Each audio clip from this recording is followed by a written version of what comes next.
प्यारे दोस्तों, तो कैसे चल रही है आपकी लाइफ। आई होप अब आप समझ चुके होंगे कि पढ़ाई कितनी ज़रूरी है और बिना पढ़ाई के कुछ भी काम चलने वाला नहीं है। यही नहीं उद्देश्य कि बस हमें टॉफी करना है। भाई अगर आप शिक्षित हो तो लाइफ में बहुत चीज़ें आसान हो जाएंगी आपको किसी दूसरे की अपेक्षा। इसलिए कभी भी आप पढ़ाई से, क्योंकि ये एक ऐसी इन्वेस्टमेंट है ना, कभी भी वेस्ट नहीं जाती है। आप चाहे जिस भी समय कोई भी हो, अगर आप उसको उस पर मेहनत कर देते हो तो वो आपको रिजल्ट्स देगी, आपका हेल्प करेगी हमेशा। आज नहीं तो कल जरूर करेगी, तो इसलिए इससे दूर ना भागिए। तो आज हम जो भी बायो वाले स्टूडेंट हैं तो बायोलॉजी का स्टार्ट करते हैं। और बायोलॉजी क्लास 12th में हमें पता है कि पहला जो यूनिट है वो रिप्रोडक्शन ही है। तो रिप्रोडक्शन में देखिए आपके जो पहले दो चैप्टर थे ना, तो बहुत ही चैप्टर इसमें से रिड्यूस कर गए हैं और बहुत ही कम चैप्टर पढ़ने। देखिए जो गवर्नमेंट है ना, वो आपको चैप्टर तो रिड्यूस करके देती है, लेकिन फिर आगे आपको झेलना पड़ता है उसकी। जो इधर आपको अच्छा लगता है ना, यार इतने कम चैप्टर पढ़ने हैं, फिर वही आगे आपको दर्द देता है। क्योंकि आप किसी भी चीज की तैयारी करोगे ना, फिर आपको सारी चीजें पढ़नी होगी बेसिक से, क्योंकि वहां पे सिलेबस रिड्यूस नहीं होते हैं। रिड्यूस आपके यहाँ पे बोर्ड में ही किए जा रहे हैं। और वहां पे अगर आप मेडिकल फील्ड में जाते हो तो सभी चैप्टर आएंगे ही आएंगे। तो पहला चैप्टर अगर हम पहले की बात करें तो जीवों में जनन था। और जीवों में जनन वेरी इंपॉर्टेंट है भाई। एमसीक्यू क्वेश्चन, अगर आप कोई भी जैसे गवर्नमेंट एग्जाम देते हो ना, तो जीवों में जनन से क्वेश्चंस आ ही जाते हैं कि अमीबा में या ईस्ट में या मतलब किसी प्लांट में किस प्रकार का रिप्रोडक्शन होता है। तो ये चीजें आपको देखने को मिल ही जाती हैं। तो इसलिए हम आपके बेस को अच्छा बनाने के लिए थोड़ा सा हम आपके जो क्लास 12th का उस चैप्टर को, जैसे आपका क्लास 12th फर्स्ट चैप्टर होगा पुष्पीय पादपों में जनन, लैंगिक जनन, लेकिन उसके पहले थोड़ा सा हम जीवों में जनन के बारे में पढ़ लेंगे, ताकि हमारा जो कंसेप्ट हो ना वो बिल्कुल भी क्लियर हो जाए और आगे भी हेल्प हो सके। और ये जानना बहुत जरूरी है, क्योंकि आगे आपको यूज किया जाता है कि हाँ यहाँ पे ऐसे होगा, लेकिन पहली ही श्रेणी आपकी क्या कर दी गई है, हटा दी गई है, और दूसरे सीढ़ी करने का मतलब आपको कूदने के लिए तैयार किया जा रहा है। तो भाई हम कूद के जाएंगे तो एक्सीडेंट हो सकते हैं ना, तो उससे बचने के लिए थोड़ा सा हम यहाँ पे जीवों में जनन का वर्णन कर लेते हैं। जीवों में जनन। अब भाई जीवों में जनन, रिप्रोडक्शन की आवश्यकता ही क्या थी। अब सोचिए अगर रिप्रोडक्शन ना होता तो हमारी एनवायरमेंटल कैसी होती। भाई अगर यहाँ से जनन नहीं होता तो एक संतति अपनी पीढ़ी को बनाए नहीं रख पाती, संतति चलती ही नहीं, पेरेंटल ही रह जाते, कुछ दिन बाद खत्म, उस जीव का अस्तित्व ही खत्म हो जाता। तो अपनी संतति को बनाए रखने के लिए इसकी जरूरत पड़ी। अपनी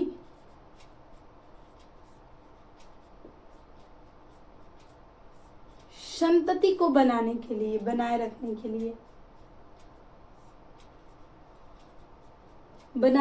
लिए, आपको जब भी पूछा भाई रिप्रोडक्शन की आवश्यकता क्यों है, तो अपनी संतति को बनाना चाहिए ना, कि हाँ हमारी ये जो जनरेशन है, हमारी जो जाति है ये रहनी ही चाहिए। ह्यूमन है तो ह्यूमन रहना ही चाहिए। अदर कोई भी प्लांट ले तो वो प्लांट अगर रिप्रोडक्शन नहीं करेगा तो कुछ समय बाद उसका अस्तित्व खत्म हो जाएगा। और जो भी आपके विलुप्त जीव हुए हैं उनका रीजन यही है। एक तो उनका फिजिकल कि उनको वैसा वातावरण नहीं मिल पाया, और वही कि वो रिप्रोड्यूस नहीं कर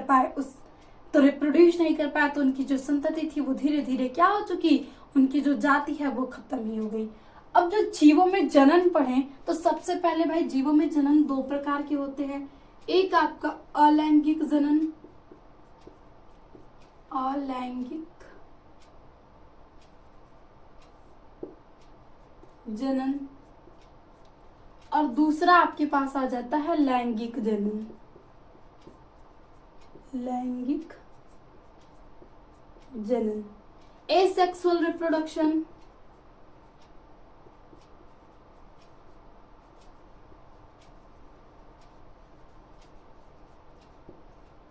और ये हो गया आपका सेक्सुअल रिप्रोडक्शंस।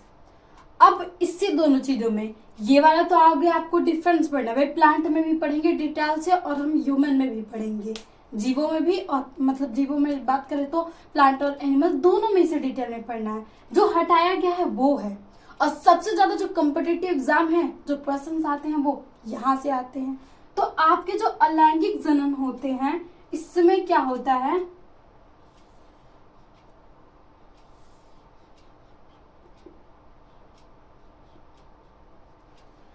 जब भी अलैंगिक जनन होंगे तो इसके प्रकार होते हैं कि जैसे बडिंग द्वारा हो सकता है। जो अलैंगिक जनन करते हैं ना ये क्लोन होती हैं।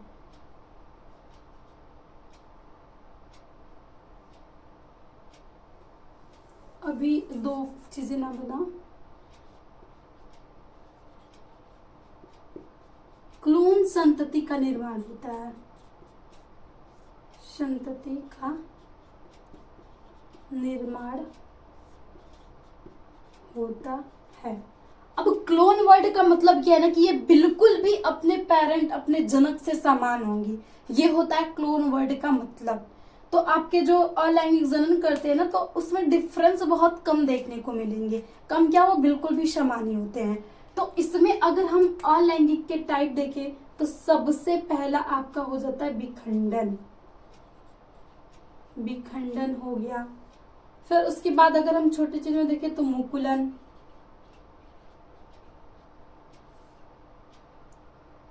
फिर अगर हम देखें तो कायिक जनन,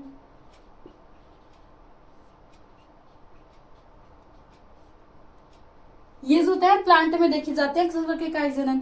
फिर यहाँ पे ये होता है कि बीजाणु जनन, ये भी होता है बीजाणु जनन। तो इतने आ जाते हैं। अब इनमें भी प्रकार होते हैं, जैसे हम विखंडन की ही देखें तो द्विविखंडन होता है और बहुविखंडन भी होता है। जैसे कि विखंडन में अमीबा, इसका अगर हम एग्जांपल देख लें तो हम अमीबा ले सकते हैं। अमीबा कि इसमें जो अमीबा की स्ट्रक्चर का तो हमें कुछ पता नहीं रहता है, उसमें वो जितने खंडों में टूट जाते हैं, लेकिन अमीबा में बाइनरी फिजन होता है, द्विविखंडन ही होता है कि एक अमीबा दो जीवों का निर्माण कर लेता है जब वो टूटता है तो। और लेकिन जब बहुविखंडन वाली बात आती है तो कोई भी एक स्ट्रक्चर, एक जीव होता है तो उसके जितने छोटे टुकड़ों में टूटेगा तो वो सारे टुकड़े एक नए जीव का निर्माण हो जाएंगे, तो मतलब एक नई संतति बन जाएगी। तो ये होता है आपका विखंडन में। अब मुकुलन में क्या होता है, तो मुकुलन आपका भी दो प्रकार से होता है, एक बाह्य मुकुलन और एक अंतः मुकुलन। तो मुकुलन का जो एग्जाम्पल होता है आपके पास होता है ईस्ट। ईस्ट जैसे इसमें ये होता है ना कि जैसे कि ये कोई स्ट्रक्चर हो गया, इस प्रकार से कुछ भी हम संरचना ले तो इसमें मान लीजिए ये कोई केंद्र होगा तो इस पे एक फोर्स जब बाहर की तरफ ऐसा लगता है ना तो यहाँ की सेल बार बार ऐसे मतलब उसमें फोर्स लगाएंगी और फिर मुकुलन बडिंग होती है। फिर धीरे धीरे ये आपका अलग हो जाएगा और ये जाके एक अलग न्यू मतलब आपकी ये क्या हो जाएगी, डॉटर सेल का निर्माण हो जाएगा, एक नई संतति का निर्माण हो गया। तो इस तरीके से जो मुकुलन होता है। और विखंडन में वही बाइनरी फिजन होता है, उसमें से दो भागों में टूट जाएगा तो इसमें टूटता है और इसमें भी टूटता ही है मुकुलन में, लेकिन एक फोर्स जनरेट होता है, एक ही जगह से वो ऐसे जनरेट होता जाएगा, फिर वहां से वो टूट के अलग हो जाएगा। फिर कायिक जन्म में आ जाए तो इसमें भी बहुत प्रकार होते हैं। किसी में बर्ड्स द्वारा होता है, बर्ड्स द्वारा, आई द्वारा, लीफ द्वारा, रूट द्वारा, स्टेम द्वारा। तो ये इतने प्रकार के काइफ होते हैं और ये प्लांट में ही देखने को मिलते हैं आपके काइफ जनन होते हैं। किसी में बर्ड्स निकलती हैं, किसी में आई, जैसे पोटैटो में देख लें तो आइयां निकलती हैं। अब क्या लीफ, लीफ में मतलब यहाँ से लीफ में भी हम देख सकते हैं कि यहाँ से वो क्या कहते हैं जनन हो सकता है। तो ब्रायोफिलम एक ऐसा प्लांट है कि अगर जिस उसके पत्ती को तोड़ के आप नीचे लगा दोगे तो वहां से एक नए पौधे का निर्माण हो जाएगा। फिर उसके बाद रूट द्वारा देखें तो जैसे कि आप एलोवेरा देखी होगी तो एलोवेरा की जड़ों में से ही एक नए प्लांट का निर्माण हो जाता है। फिर उसके बाद स्टेम देखते हैं तो कुछ जैसे गुड़, गेंदे और क्या कहते हैं रोज डे पे तो भाई सभी लोग रोज देते हैं और अभी अभी फेब हमारा बीता हुआ है तो रोज के बारे में तो सबको पता है भाई, सबका फेवरेट फूल होता है और अच्छा भी लगता है रोज देखने में। तो रोज की आप एक तना को काट के जमीन में लगा तो नए प्लांट आ जाएंगे, तो वो हो गया स्टेम द्वारा। तो यानी कायिक जनन जो होता है इतने प्रकार से हो सकता है, इतने टाइप होते हैं। फिर उसके बाद कुछ ऐसे चीजें, कुछ ऐसे जीव हैं जो बीजाणुओं का निर्माण करते हैं, इसमें आपका बीजाणुओं का निर्माण होता है। अब ये नहीं कि जैसे कि यहाँ पे मतलब जो भी है एक नर और वहां से हम मादा ले लें तो वहां पे युग्मक गैमेट्स बनेंगे और उसी गैमेट से अगला जीव बन जाता है। तो ये अक्सर करके बैक्टीरियाज में देखे जाते हैं बीजाणुओं का निर्माण। उसमें एक छोटे छोटे फंजाई ऐसे बैक्टीरिया ले लें तो वहां पे बीजाणु बनते हैं। और अगर हम देखें ये आपका जो अमीबा है मतलब ये प्रोटोजोआ संकाय है, तो इसमें तो विखंडन हो गया। इसके भी अदर जो जीव हैं वो कभी कभी बीजाणुओं का निर्माण करते हैं। तो इसमें आपका क्या होगा, बीजाणु जनन में मतलब बीजाणु का निर्माण, बीजाणु का निर्माण। तो ये चीजें होती हैं आपके जीवों में जनन की बेसिक चीजें हैं। और अब हम चैप्टर स्टार्ट करने के लिए पढ़ रहे हैं। अब जब हम आ जाते हैं लैंगिक जनन पे, एक चीज यहाँ पे याद रख सकते हो कि हमने पहला लिख लिया कि क्लोन संतति का निर्माण होगा, यानी इसमें भिन्नता बहुत कम देखने को मिलती है। भिन्नता तभी आएंगी जब हम यहाँ पे परपरागण करवा दें, मतलब परपरागण या जीन ट्रांसफर। भाई परागण तो करवा नहीं सकते, हम जीन ट्रांसफर कर दें। जैसे कि हम गन्ने की बहुत किस्में गन्ने में भी देखते हैं ना कि आइज निकलती, बर्ड्स निकलती है और बर्ड से नए प्लांट निकलते हैं। तो उसमें हम जीन को ट्रांसफर कर दे तो भाई कुछ चेंज आ सकते हैं कि मान लीजिए ये गन्ना ऐसी थी तो अगर उसमें हम जीन ट्रांसफर कर देते तो दूसरी गन्ना अलग देखने को मिल सकती है। लेकिन इसमें आपको भिन्नताएं बहुत कम देखने को मिलती हैं क्योंकि इसमें एक ही जनक भाग लेता है। बीजाणु जो निर्माण होगा ना वो एक ही जनक भाग लेगा। एक इसकी प्रॉपर्टी है कि एक ही जनक द्वारा आपका क्या होगा, बीजाणुओं का निर्माण होगा। अब हम जब लैंगिक जनन में आ जाते हैं तो यहाँ पे 2 जनकों की आवश्यकता होती है।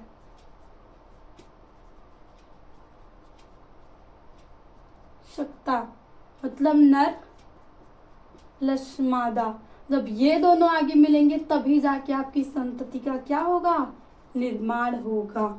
तो ये हो गया आपके लैंगिक जनन में। अब लैंगिक जनन पौधों में भी हो रहा है और जीवों में भी हो रहा है, एनिमल्स में भी हो रहा है। तो कुछ पौधे होते हैं जो कि मतलब बाई सेक्सुअल होते हैं, तो उसमें मतलब स्वपरागण की प्रक्रिया हो जाती है। और कुछ ऐसे होते हैं कि जिसमें जो लिंग होते हैं, नर अलग होगा मादा अलग होगा। तो ये सारी चीजें होती हैं। और जीवों में भी देखा जाए तो कुछ जीव बाई सेक्सुअल होते हैं और कुछ यूनिसेक्सुअल्स होते हैं। तो इसको भी आगे जो आपको सेक्सुअल है इसको भी अगर हम डिवाइड कर दें तो यहाँ पे हम इसको डिवाइड कर देते हैं बाईसेक्सुअल एंड यूनिसेक्सुअल। ये हो गए आपके एग्जाम्पल। और लैंगिक तो ये आगे हमें डिटेल में पढ़ना है। तो ये चीजें आपके लिए जीवों में जनन बहुत ही इंपॉर्टेंट था क्योंकि ये चीजें अगर हमें नहीं पता होती है ना, अक्सर करके पूछता है कि अमीबा में कौन सा होता है तो हम बता देंगे विखंडन, और उसमें भी बाइनरी फिजन। फिर उसके बाद स्टक में कौन सा होता है तो मुकुलन हो गया। अब कायिक जनन के कितने प्रकार होते हैं तो बर्ड, आई, लीफ, फ्रूट्स, और हम सबके एग्जाम्पल भी बता दिए। जैसे कि यहाँ पे अगर हम लिख लें तो शुगर केन, यहाँ पे लिखे तो पोटैटो, लीफ में लिखे तो यहां से आप लिख सकते हो ब्रायो फिलम, और रूट्स का आप लिख लें तो एलोवेरा लिख सकते हो, एलोवेरा। स्टेम में आप लिखो तो रोज लिख सकते हो। तो ये एग्जाम्पल ही बहुत ज्यादा महत्वपूर्ण है। और भी है, यानी कितना ही है। जैसे कि बर्ड्स बहुत सारी चीजें में आती हैं भाई, पोटैटो में भी है, और उसके बाद पोटैटो में आई आती हैं। बर्ड्स हम देखें तो अदरक, गन्ने, इन सभी में क्या आती हैं, बर्ड्स आती हैं। तो ये हो गया आपके पास जीवों में जनन का बेसिक चीजें। अब हम स्टार्ट करते हैं अपना थोड़ा सा चैप्टर जो कि हमें क्लास 12th में पढ़ना है, और वो है पहला पुष्पीय पादपों में लैंगिक जनन। तो हम देखते हैं कि आखिर कैसे होता है। तो प्लीज आप इसका स्क्रीनशॉट ले लीजिए। बिल्कुल भी ये मत सोचिए कि टाइम वेस्ट नहीं, मुझे तो अपना सिलेबस पढ़ना है। ये बिल्कुल भी टाइम वेस्ट नहीं है, ये आपका मेन आधार है। अक्सर करके एमसीक्यू क्वेश्चन इधर से ही बनते हैं, तो ये बहुत ही जरूरी है। तो इसका आप स्क्रीनशॉट लें, फिर उसके बाद हम देखते हैं आगे। अब हमारा जो चैप्टर है पहला, पुष्पीय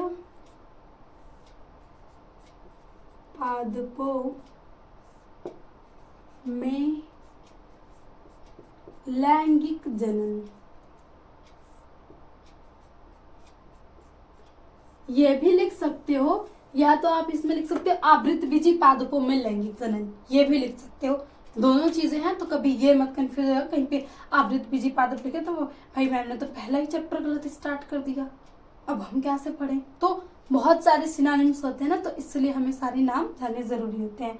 अब पुष्पीय पादपों में लैंगिक जनन पढ़ना, तो लैंगिक जनन के बारे में तो हाँ ठीक ठाक है, इसमें दो मतलब युग्मक का निर्माण होगा, नर तथा मादा, ये सही है, यहाँ तक तो सही है।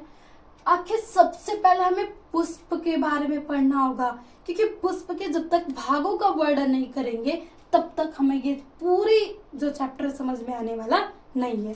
तो सबसे पहले हम पुष्प की संरचना पढ़ेंगे। पुष्प की संरचना, देखिए जो प्लांट का शुरू होता है ना, पूरा निर्माण पुष्प से ही शुरू होता है।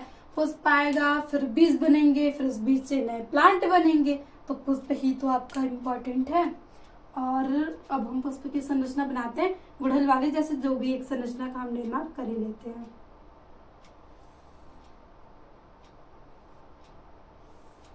आर्ट थोड़ी सी इधर उधर हो तो भाई प्लीज सपोर्ट।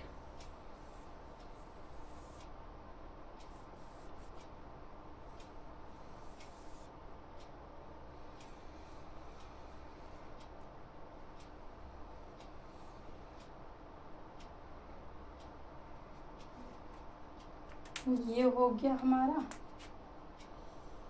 फिर इधर हम बना लेते हैं परागकण।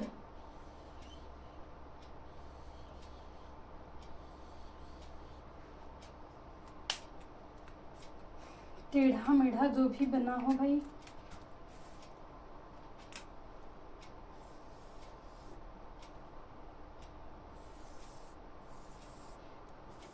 एज्यूम कर लीजिएगा। ये हो गया आपका एक पुष्प का स्ट्रक्चर।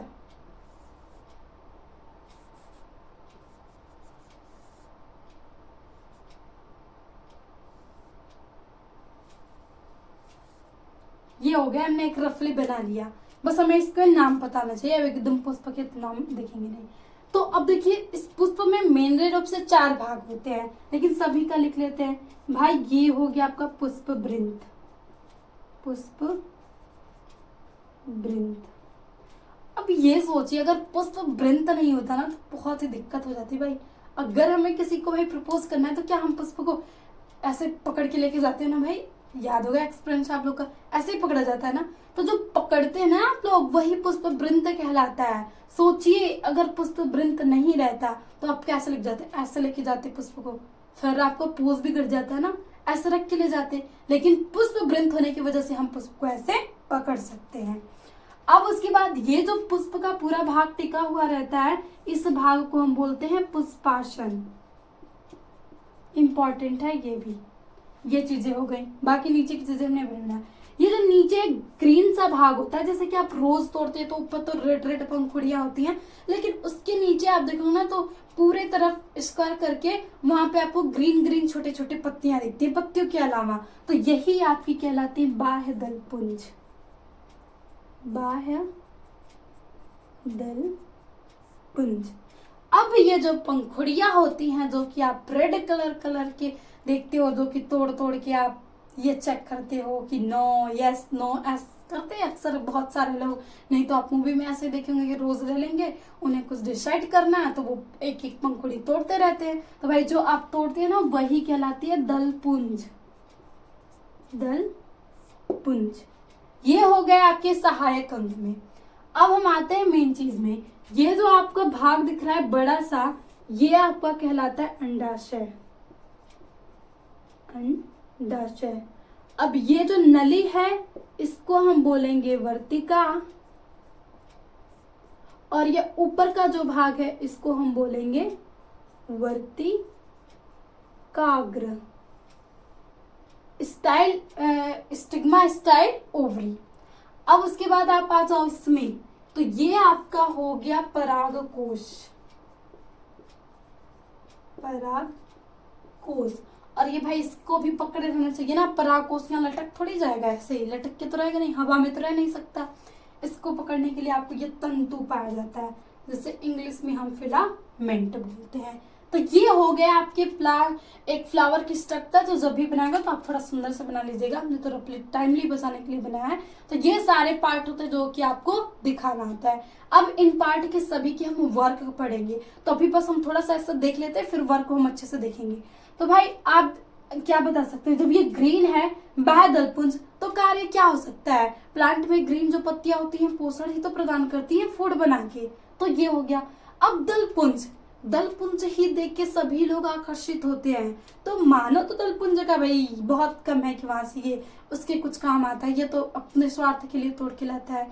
लेकिन जो अदर जीव है ना, जैसे मधुमक्खियां हो गई, बाकी ये सब हो गए कीड़े मकोड़े, तो वो उस कलर को देख के, दलपुंज के कलर को देख के उस पुष्प की ओर आकर्षित होंगे। किसके लिए भाई? शहद इकट्ठा करने के लिए। लेकिन वो जाने अनजाने में उस पुष्प के लिए एक काम कर जाते हैं।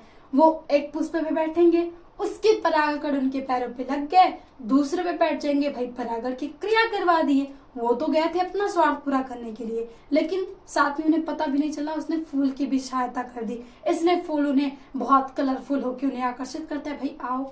तो ये तो जो दिन में फूल खिलते हैं उनमें हो जाता है। लेकिन अक्सर करके आप पूछते ना, ऐसा क्वेश्चन पूछा जाता है कि जो रात के पुष्प होते हैं अक्सर वो ज्यादा सुगंधित क्यों होते हैं? अब आप ये बताओ कि अगर जो रात में पुष्प खिलता है वो सुगंधित ना होता, खूब चमकदार होता, तो अब सभी जीवों को तो रात में तो दिखता है नहीं, तो कोई जाता उनके पास कि हाँ यहाँ पुष्प है, चलो हम ऐसे ही बैठ जाते हैं, हमें यहाँ से शहद मिल जाएगा। तो इसीलिए आप उसका आंसर ये होता है कि अगर वो पुष्प सुगंधित रहेंगे तो वो कीड़े मकोड़ों को आकर्षित करेंगे और फिर उनमें पॉलिनेशन की प्रक्रिया हो जाएगी। तो ये कारण है कि जो रात में पुष्प खिलते हैं वो इतने ज्यादा सुगंधित होते हैं। तो ये हो गया आपके पास दलपुंज का कारण कि कीट मकोड़ों को क्या करना? आकर्षित करना। ये हो गया, ये आपके पूरे मतलब सहायक अंग में हो गए कि ये आपके पुष्प को सहायता दे रहे हैं। अब जो मेन है खेला इनका है। ये जो आपका वर्तिकाग्र वर्तिका अंडाशय है, इसको हम मादा जनन अंग बोलते हैं, मादा जनन अंग। और ये आपका जो परागकोश तथा तंतु है, ये आपका है नर जनन अंग, जनन अंग। ये गैनोशियम है इधर का, और इधर का एंड्रोशियम है। पुंकेसर बोल, ये पुंकेसर हो गया, तो ये स्त्री केसर हो गया। कितने नामों से जान सकते हैं? नर जनन अंग तथा मादा जनन अंग। सिंपल, दो भाग हो गए। नर जनन अंग को पुंकेसर बोल सकते हैं हिंदी में, और मादा जनन अंग को स्त्री केसर बोल सकते हैं। फिर नर जनन अंग को पुमंग भी कहा जा सकता है, शॉर्ट फॉर्म, और इसको हम जयांग भी कह सकते हैं। फिर इंग्लिश में आ जाए तो इसको हम एंड्रोशियम बोल सकते हैं, और इसको हम एंड्रोशियम बोल सकते हैं, और इसे हम गैनोशियम बोल सकते हैं। तो ये सभी नाम हैं, नाम अलग अलग बदल के बस आपको कंफ्यूज करने के लिए ही आते हैं ये। तो ये हो गया आपका पूरा स्ट्रक्चर। तो आपके अभी हम इसमें बताएंगे, पुष्प के भाग पढ़ेंगे। तो स्ट्रक्चर तो हो गया, और पुष्प के भाग में सभी कार्यों को हम डिटेल में पढ़ते चलेंगे। तो ये आपको देखने के लिए बनाया गया था कि नीचे जो पुष्प की डंठली होती है, जिसे आप पकड़ के भाई किसी को प्रपोज करते हो, तो याद रखना कि वो पुष्प वृंत है, और जिसपे आपको सुंदर सा पुष्प कलरफुल टिका हुआ है वो पुष्पासन हो गया। ग्रीन भाग है जो इस पुष्प को थोड़ा बहुत पोषण करेगा, वो आपका बाह्यदलपुंज हो गया। और जो अलग अलग कलर के आते हैं, भाई आप रेड रोज लेके जाओगे, येलो रोज लेके जाओगे, ब्लू रोज लेके जाओगे, तो वो जो अलग अलग कलर वाले होते हैं वही आपके दलपुंज कहते हैं। या तो भाई आप चेक करने के लिए यस यस नो जो चीजें तोड़ते हो वही आपकी पंखुड़ी दलपुंज कहलाती है। अब कभी आपने उसको टच किया होगा, अगर गुड़हल का प्लांट, तो येलो येलो चीजें आपकी दिखाई देती है, आपके हाथ पे भी लग जाती है, तो वही आपका क्या होता है? पुंकेसर और परागकोश तथा तंतु, जिससे वो लगा हुआ रहेगा वो तंतु। और देखते होंगे बीच में एक छोटी लंबी सी नली गई होती है, तो अगर उस सभी दलपुंज को तोड़ के देखेगा तो नीचे फुला सा भाग दिखेगा, तो वो आपका अंडाशय होता है। जो नली होती है वो वर्तिका होता है, और देखेंगे वो नली जहाँ पे एंड होगी ना, थोड़ा सा उसका भाग चौड़ा हो जाता है, वो वर्तिकाग्र होता है, और इसके भी रीजन है चौड़ा होने के, तो उसको भी हम देखेंगे। तो अगेन आप अभी अकेले इसका स्ट्रक्चर बना लो, फिर उसके बाद हम पुष्प के भाग का वर्णन करते हैं।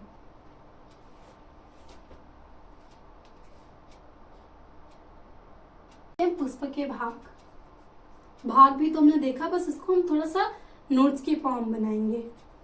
पुष्प के भाग, तो अगर नंबर पे पूछा जाए तो जो पुष्प के भाग होते हैं ना, ये 4 भाग होते हैं इसके मेन रूप से। जब भी आपको ऐसे पूछा जाए कि पुष्प के कितने भाग होते हैं तो आप 4 बताओगे, लेकिन हम यहाँ पे थोड़ा इसके कैरेक्टर, उनके गुण के आधार पे वर्क करते हैं, तो थोड़ा सा इसका क्लासिफिकेशन हम अलग तरीके से करेंगे।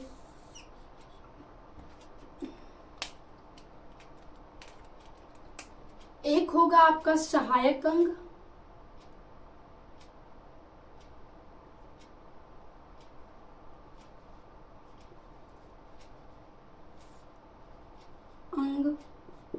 और दूसरे में हम करेंगे जनन अंग।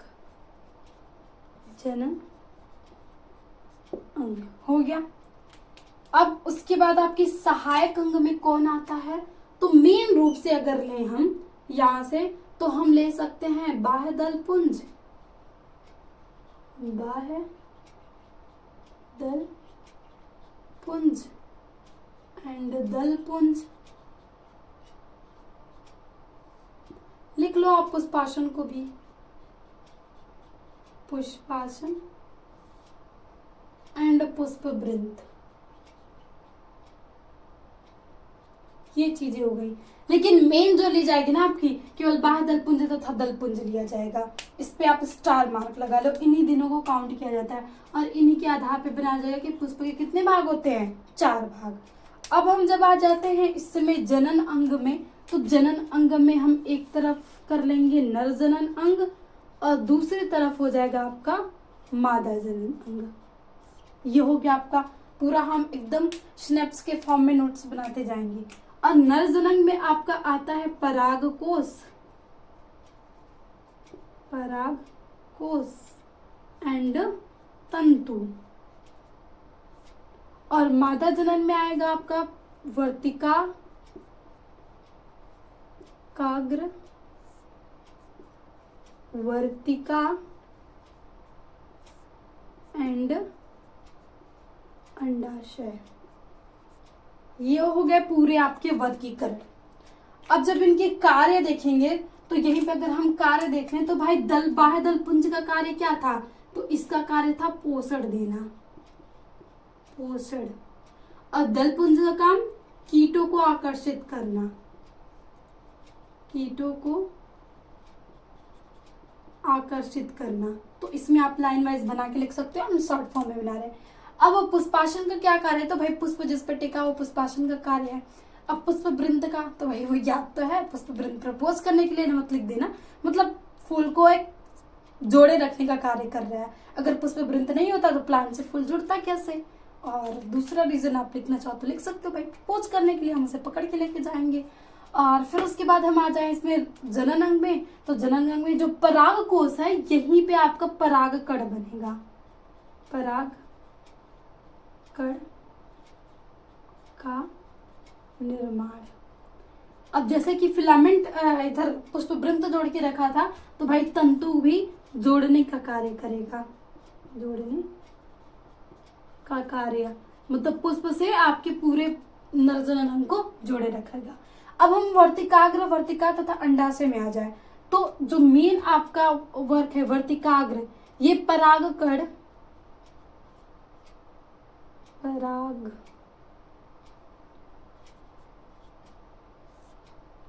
कण को अंडाशय तक पहुंचाती है।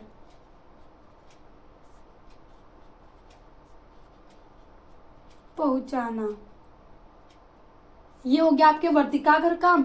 और अंडाशय में ही तो आपके पूरा जो अंडाशय में होगा, यहाँ पे आपके गुरु बीजाणु का निर्माण होगा, गुरु बीजाणु या अंडाणुओं का निर्माण होगा, निर्माण, और प्लस निषेचन। और निषेचन की क्रिया के बाद सारी जो प्रक्रिया वो अंडाशय में होगी। अब एक वर्तिकाग्र, भाई वर्तिकाग्र क्या करता है, परागकण को ग्रहण करता है। तो इसका हम कार्य लिखे तो लिख सकते हैं परागकण को ग्रहण करना। इसीलिए हमने कहा था ना कि जो वर्तिकाग्र ऐसे नली होगी, मान लीजिए ये आपकी नली है, तो ये थोड़ा सा चौड़ा सा भाग होगा। तो चौड़ा इसीलिए है कि भाई जो कीट पतंगे जो भी चीजें आएंगे या तो हवा द्वारा, अब हम जब पॉलिनेशन पढ़ेंगे तो कई प्रकार से होता है ना, तो थोड़ा सा ये चौड़ा भाग रहता है, तो इस पर टिकने की, ग्रहण करने की आवश्यकता ज्यादा होती है। भाई अगर हम प्रसाद लेने जाते हैं तो एक हाथ करेंगे तो थोड़े से ही मिलेंगे, दोनों हाथ कर लेंगे तो संभावना ज्यादा मिल जाए। तो सेम कंडीशन वही है यहाँ पे। अगर ये छोटा सा होता तो भाई परागण की जो कंडीशन होती ना वो बहुत क्रिटिकल होती, बहुत कम परागण होता और फल बनते। लेकिन थोड़ा ये चौड़ा रहेगा ना, भाई कोई भी आ रहा है टिक जाएगा किसी पे, तो इसीलिए ये चौड़ा होता है। फिर अभी सभी का हो गया, जो ग्रीन भाग है वो पोषण देगा, जो कलरफुल है वो कीटों को आकर्षित करेगा, आकर्षित करने के बाद फिर जो परागकोश है, तो परागकोश में अब इसकी पूरी स्ट्रक्चर पढ़नी है, तो इसमें ही परागकणों का निर्माण होगा, तंतु इन्हें जोड़े रखता है, और ये हो गया पूरा कार्य। तो ये हो गया आपके पूरे पुष्प भाग। हमने छोटे शॉर्ट फॉर्म में इसके कार्य भी देख लिए और इसका पुष्प के भाग का वर्गीकरण भी कर लिया। तो जब भी आपसे पूछा जाए संख्या में तो 4 होते हैं, और वो मेन 4 हैं यही, जयांग और पुमंग और दलपुंज तथा बाध्यपुंज, और बाकी ये सहायक अंग तथा ये जनन अंग। तो जब भी जनन अंग पूछा जाए तो नर तथा मध्य जनन अंग, और ये हो गया परागकोश, तंतु, वर्तिका, अग्रवर्तिका, अंडाशय, स्टाइलिस्टिक ओवरी, और इधर हो गया आपका एंड्रोशियम तथा फिलामेंट, और ये हो गया आपके पास सेपल्स, पेटल्स एंड पुष्पाशंस एंड पुष्प वृंत। तो आज के सेशन में पहला सेशन था तो इसको इतना ही रखते हैं। बहुत चीजें हमने क्लियर कर लिया, जीवों के जनन देख लिए कैसे होता है, फिर पुष्प की संरचना देख ली, फिर ये पुष्प के भाग हो गए। अब इन सभी भागों का एक एक करके वर्णन करते जाएंगे, क्योंकि आपको ऊपर ऊपर नहीं, क्लास 12th में आपको तो पूरी डिटेल से सभी चीजों को पढ़ते जाना है। सहायक अंगों का तो नहीं, लेकिन इन 5 को हमें बहुत ही अच्छे से पढ़ना है। तो अगर आपको सेशन हेल्पफुल लगा हो तो प्लीज एक रिक्वेस्ट है, ज्यादा से ज्यादा अपने दोस्तों को शेयर करें और एक प्यारा सा कमेंट जरूर लिखें, क्योंकि एक कमेंट्स बहुत ही ज्यादा मोटिवेट करता है आपके। तो अगेन अब मिलते हैं आपके साथ नेक्स्ट सेशन में। तो बस अपनी पढ़ाई अच्छे से करते रहिए, जो भी हो सब काम को छोड़ के अभी पढ़ाई कर लो, क्योंकि अभी आपका वक्त है भाई पढ़ाने का। सभी लोग आपको, आपके पेरेंट्स आपको वक्त दे रहे हैं ना, पढ़ने के लिए दे रहे हैं, तो उसे कहीं इधर उधर जाया नष्ट ना कीजिए किसी के लिए, या गेम या फोन वहां पे नष्ट ना करके अच्छे से जिस टाइम पे जो काम दिया जाए ना वो काम कर लो, फिर लाइफ अच्छी रहेगी। लेकिन जब आप काम को टालोगे तो फिर भाई लाइफ बोरिंग होने वाली है। तो कोई नहीं चाहता कि हमारी लाइफ डिस्ट्रॉय है, तो इसलिए अभी समझ जाओ और अपने फैसले सही लो, सही डायरेक्शन में अपनी मेहनत करो, सही डायरेक्शन में अपने वक्त को इन्वेस्ट करो। कभी भी अपनी वक्त इतना कीमती है ना, इसे गलत जगह इन्वेस्ट करोगे तो बहुत ही भयानक रिजल्ट मिलने वाला है, और सही जगह इन्वेस्ट करोगे तो हैप्पीनेस, आप भी हैप्पी, आपके पेरेंट भी हैप्पी, और दुखी कौन होगा भाई, आपके पड़ोसी। पड़ोसी को ही दुखी रहने दो, बाकी अपनी लाइफ को अच्छे से जियो। तो अगेन थैंक यू, मिलते हैं नेक्स्ट सेशन में।